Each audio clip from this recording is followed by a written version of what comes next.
17 महीने से मैं अपनी ज़िंदगी में जो चीज़ मिस कर रहा था, स्कूलों में जाना, बच्चों से इंटरेक्ट करना, उनके साथ बैठना, हंसना, बोलना, टीचर्स के साथ में बात करना, समझना, फिर एजुकेशन के सपने देखना, वो मैं अपनी ज़िंदगी में मिस कर रहा था, स्कूल में जाना। तो आज मुझे बहुत खुशी है कि भगवान ने मुझे फिर से मौका दिया और मैं वापस स्कूलों में आया हूँ, बच्चों के बीच में आया हूँ। मैं बहुत बार वहाँ ये सोचता रहा कि बच्चे तो भगवान का रूप होते हैं और वाकई भगवान ही हैं, तो सुबह सुबह अपने भगवान से जाके मिल लो। तो आज मैं अपने भगवान से मिल लिया आके, मुझे बड़ा अच्छा लगा। और मैं एजुकेशन मिनिस्टर आतिशी जी के साथ आया और मुझे बहुत खुशी है कि पिछले 17 महीने में दिल्ली सरकार में एजुकेशन का जो काम चल रहा था पहले से, उसको और गति दी है। यहाँ बच्चों से मिलके भी पता चला, टीचर्स से मिलके भी पता चला, और मैं वहाँ बैठ के न्यूज़पेपर में भी देखता रहता था कि जिन स्कूलों की जिन ज़मीनों पर मैं पत्थर उद्घाटन का शिलान्यास का पत्थर लगा के गया था, वो स्कूल अब बनके भी तैयार हो गए और उनका उद्घाटन भी मैडम ने कर दिया, आतिशी जी ने, शिक्षा मंत्री के रूप में। ये मेरे लिए वहाँ बहुत सुकून की बात होती थी। और अब मैं आके आतिशी जी से डिस्कस किया तो मुझे और अच्छा लगा ये जान के कि इस दौरान 18 नए SOSC शुरू हो गए। एक नया स्पोर्ट्स स्कूल अपने आप में एक इंडिया में यूनिक तरीके का स्पोर्ट्स स्कूल शुरू हो गया। वहाँ बच्चे स्पोर्ट्स की पढ़ाई कर रहे हैं। जो हमारा armed forces preparatory school Kejriwal ji के मार्गदर्शन में बना था, उनके सपने के अनुसार कि हमारे बच्चे देशभक्त बच्चे निकलें और वो आर्मी में जाएं, आर्म फोर्सेस में जाके सेवा करें।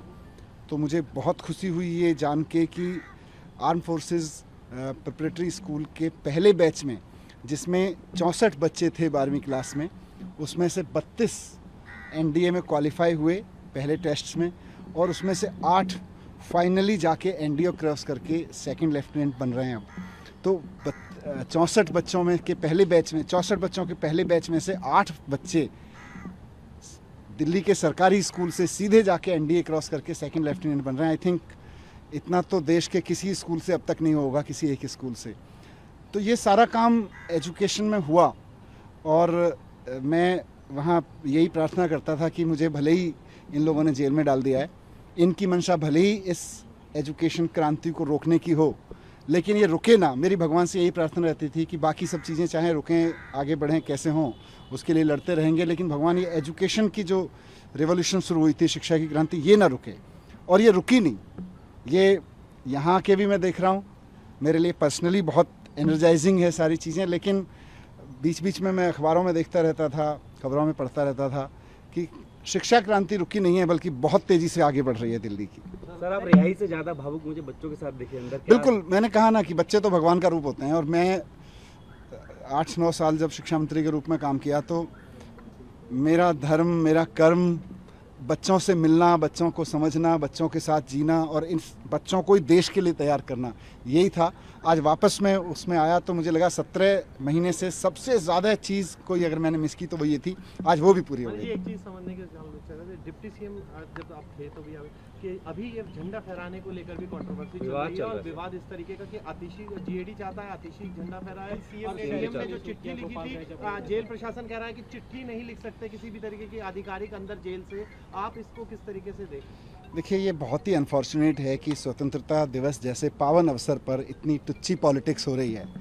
और वो भी क्या, मैं अखबारों में पढ़ता रहता हूँ कि कोई जेल में बंद एक बहुत महाठग है, सुकेश नाम है उनका शायद, उनकी चिट्ठी जब लिखी जाती है, वो कोई चिट्ठी लिखते हैं, सुकेश चिट्ठी लिखता है, तो वो तिहाड़ प्रशासन भी बाकायदा LG साहब को सबमिट करता है और LG साहब भी बाकायदा उस पर एक्शन लेते हुए कार्रवाई करते हैं, जो भी है।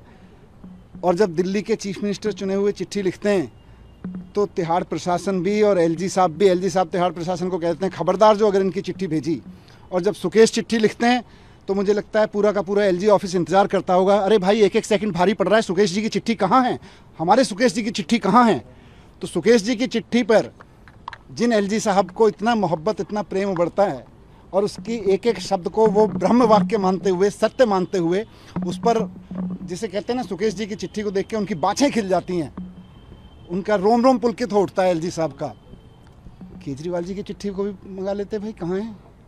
स्वतंत्रता दिवस तो बहुत महान अवसर है, उसके बारे में अगर दिल्ली के सिटिंग सीएम ने एक चिट्ठी लिखी है तो उनके ऑफिस को, एक डीजी ऑफिस में फ़ोन ही करना था, भाई सुना है केजरीवाल जी ने चिट्ठी लिखी है, कहाँ है वो, भेज दो। पर नहीं, इनको ना स्वतंत्रता से कोई लेना देना है, ना इनको देश से कोई लेना देना है। इनके तो प्रेमी लोग सुकेश जी जैसे लोग हैं, सुकेश जो भी नाम है उनका पूरा, तो इनके ठीक है, अपने अपने पसंद है लोगों की। संवैधानिक स्थिति क्या है? संवैधानिक स्थिति क्या है? अगर मुख्यमंत्री नहीं है तो चुनी हुई सरकार के मुख्यमंत्री या मंत्री को ही झंडा फहराना चाहिए। मुझे नहीं लगता कि इसमें कहीं कोई दिक्कत है, लेकिन मौजूदा एलजी साहब से और एलजी साहब के जो मुखिया हैं, इन सब से लोकतंत्र की, संविधान की, इस सब की अपेक्षा करना मुझे लगता है बेमानी हो चुका है। इनसे केवल और केवल तानाशाही की अपेक्षा की जा सकती है।